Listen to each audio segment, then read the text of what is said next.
Deepak, we were talking about Pakistan's air defense capabilities.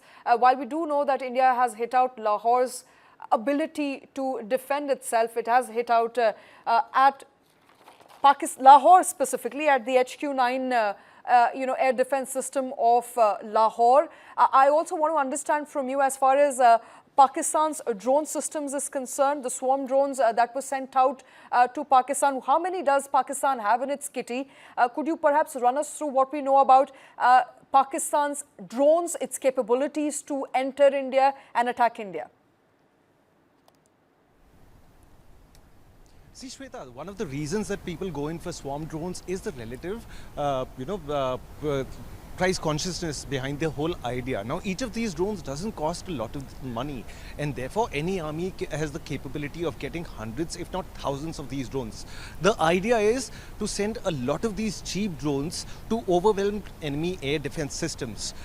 So what air defense systems do is that each air defense system has a dedicated radar, a CPU, which actually detects targets, detects the ranges, and then takes the action to neutralize them. The Pakistani hope is that by sending these volleys, large volleys of these drones, they are trying to overwhelm the Indian air defense system by sheer numbers. However, they haven't succeeded so far. And mind you, that India has a security grid of over 1800 kilometers, if I'm not wrong. So India's got approximately 1800 kilometers of airspace to defend. And these the targets for these were 15 military installations, air bases, radar stations that Pakistan wanted to take out. What India's done in Lahore is that we've practically denuded their air defense capability, and Lahore is now in a state of blackout wherein it is extremely vulnerable to any aerial intrusion. Furthermore, Pakistani air defense systems, the HQ series that you noted, has been found wanting, and this should be a matter of concern for the PLA as well, because this is based on the S-300 systems that China bought from the Russians. Our defense systems, the premier one that India has, is the S-400, which is the latest state-of-the-art, the best air defense system in the world. So their hope is that they want to denude India's air defense capabilities, and they found themselves wanting here. Furthermore, the Pakistani army and the defense establishment in Pakistan is facing a lot of heat from its populace. People are openly questioning them, at a time when the Pakistani army takes almost 50 to 55% of Pakistan's budget every single year. The Pakistanis now see that they are, even with all this money, the rich generals of the Pakistani army have been found incapable of the only charge that they profess the Pakistani army is for, which is the defense of Pakistan. Right. And this is, the Pakistani army being exposed today. All right. Shots on your screens right now, the aftermath of shelling in Uri, and on your screens right now, the rubble of perhaps some of the shops that were standing on ground there, which have suffered as a result of cross-border violation, of shelling, of the ceasefire violation by Pakistan since this morning. Heavy shelling has been reported across various sectors, including Uri, and the aftermath of which is now emerging very, very clearly on your screens. There is news of one civilian life, a woman who's laid down her life, who's died in that shelling, but that is all that we have as far as Uri is concerned. In Poonch, we know at least 15 people have died. So that's the confirmation we're getting as of this morning. Uri there on your screens right now, visuals coming in of the aftermath of the continuous shelling that civilians continue to face across the border.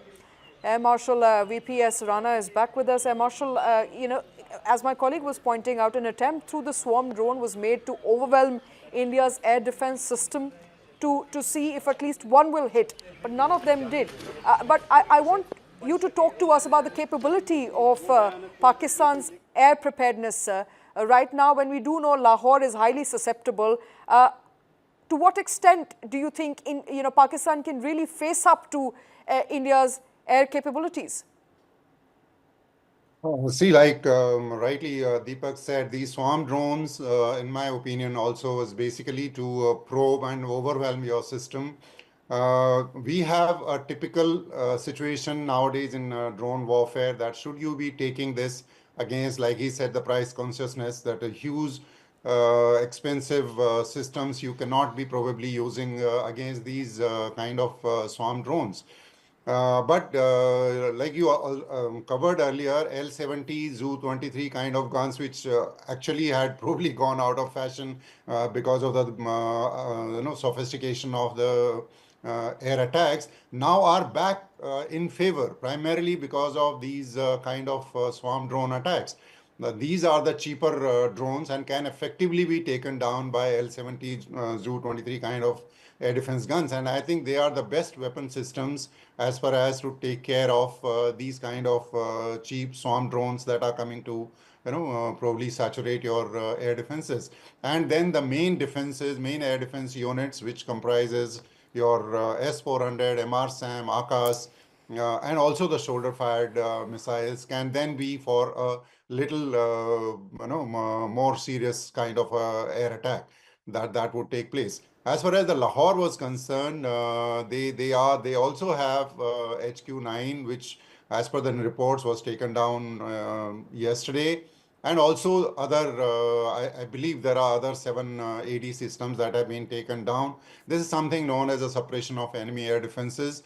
Before you prepare for going deep into enemy, you actually have to neutralize the enemy air defenses in terms of their missile capability, in terms of their radars, which are picking you up 24 by 7. So I think yesterday's some of these precise attacks that Indian Air Force probably did was mainly to take down and reduce the capability of their air defense system.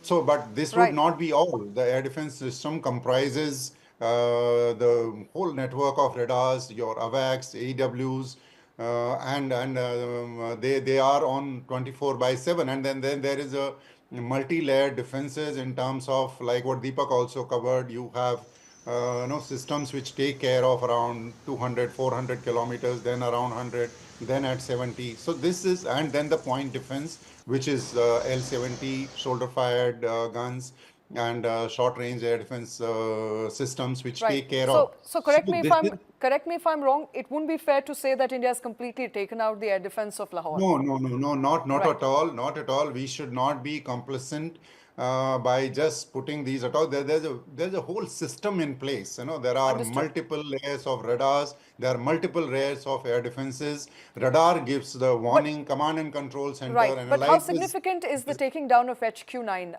in your It assessment? is. It is very significant. I'm sure it has been planned that way, that when you are giving a response, the response should not be just a rhetoric kind of thing like the swarm drones that the Pakistan probably did on us. When we did respond back to their attacks, we went very, very precise and took down their air defense units.